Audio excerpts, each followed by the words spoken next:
as a medical student, sometimes we think, oh, this condition's like really well known. But even coming from that sort of background, when I was ill, I didn't understand anything about my condition. I think it was my first term of uni. I'd just come back from that, and I think I had something, like I thought it was a bit of freshers flu. So went to the GP, just kind of complaining about, just feeling a little bit under the weather.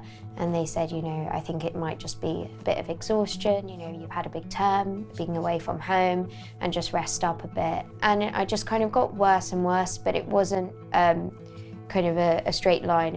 It kind of happened quite suddenly, like the deterioration. And I think at that point my memory is a bit hazy, but for my parents, they said, you've got meningitis and septicemia, it's quite severe.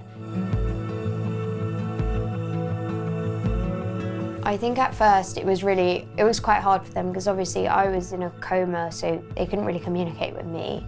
And then my brother was quite shaken up by it, because he was the one that brought me into the GP thinking, oh, she has a bit of a cold, she needs to, get it seen. They saw the kind of the worst of the worst, whereas I wasn't as aware of that part. So I think for them it's really, seeing a child who's like completely healthy then deteriorating that quickly. And then they sort of saw the recovery in a way that I maybe wasn't I wasn't as conscious. I was thinking, oh, I'm kind of back to normal, a little bit slower or whatever, but they saw, okay, there is a big difference, and it's taken a while to get better. So I think they had a less biased perspective, but then that kind of made them a bit more aware of everything, and it was a bit harder for them. Having the ability to contact someone who could sit down and kind of explain, this is what meningitis is, and this is like some of the after effects you may be dealing with, was quite nice for them. I got ill really, really suddenly, like it was in the space of a week. I also thought the recovery was going to be really, really quick. And I thought, okay, even if it's a month in hospital, after that I'll bounce back and I'll be able to go straight back to uni. And I think people hinted at it, but when you're really, really ill, no one wants to tell you life will be quite different. The kind of organ failure was the worst after effect for me.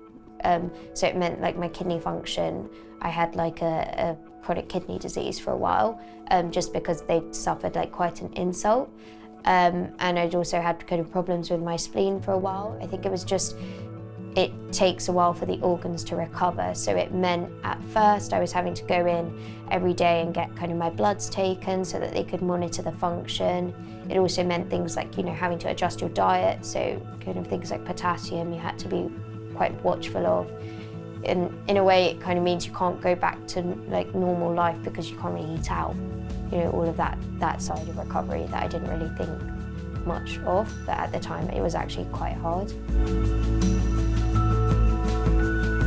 I had quite a nice doctor at the hospital. When I said, oh, I was a medical student, he really wanted to kind of engage me, and he'd give me these little graphs of like how I was recovering.